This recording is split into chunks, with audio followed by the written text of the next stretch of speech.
morning, students. Class 4, chapter Forest and Wildlife. First of all, we know that natural vegetation, प्राकृतिक वनस्पतियां, the different plants that grow naturally in a place are together called the natural vegetation.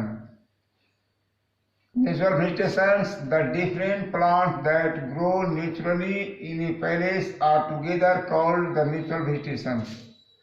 It depends on things like climate, soil and landforms. So plants in deserts are different from these in deep forest. Types of forest in India.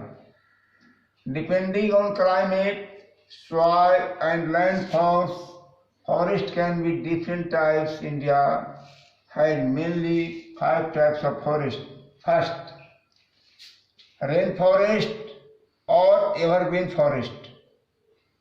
Places that get heavy rain throughout the year have dense forest called rainforest.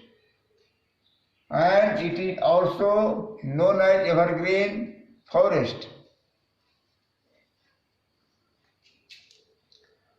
Monsoon forest, they are found in warm places that have wet and dry seasons.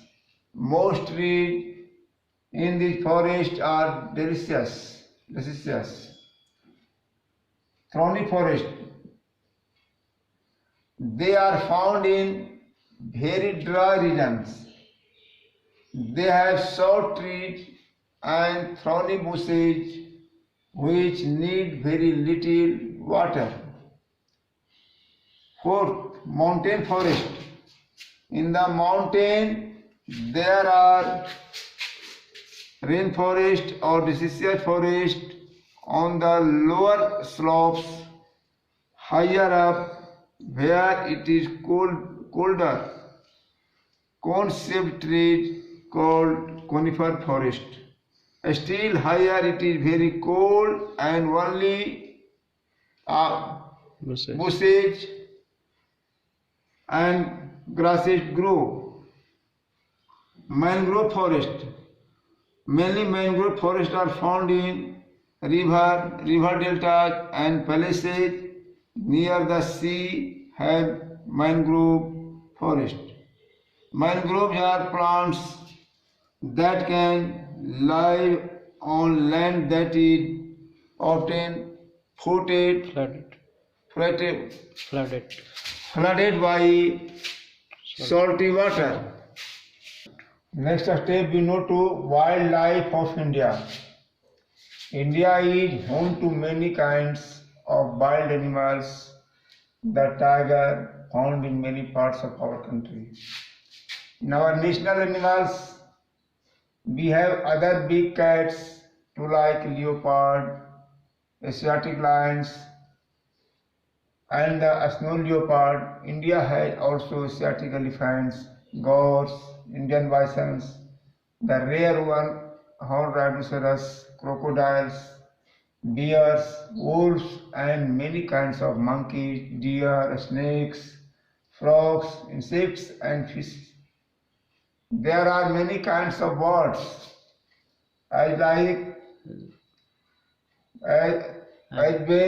like parrots, bulbuls, maynard, kingfishers, ducks, owls and woodpeckers. And we have the peacock, which is our called national bird. Why we protecting our wildlife? First, animals are hunted for their meat, skins, bones, tusks and horns. Some are caught and sold as pets. Many animals like the tiger, the Asiatic lions, the Asiatic elephant and one-horned rhinoceros are now in danger of becoming extinct. They need to be protected. To save them, we must protect forest because cutting away forest make many animals homeless. The government has taken over some forests to protect wild animals in their natural homes. These are also called national parks and wildlife sanctuaries. The next step we know what is the importance of forest. First, forests are trees are useful in many ways. Forest and trees are useful in many ways. First, when trees make food, they use carbon dioxide and release oxygen. This helps to keep the air clean and maintain its mix of gases. Third, the roots of trees hold the soil and stops it from being carried away by the wind and water. Tree gives us wood, which we use as fuel for fires. Wood is used to build houses and for making things such as furniture and paper. Thanks.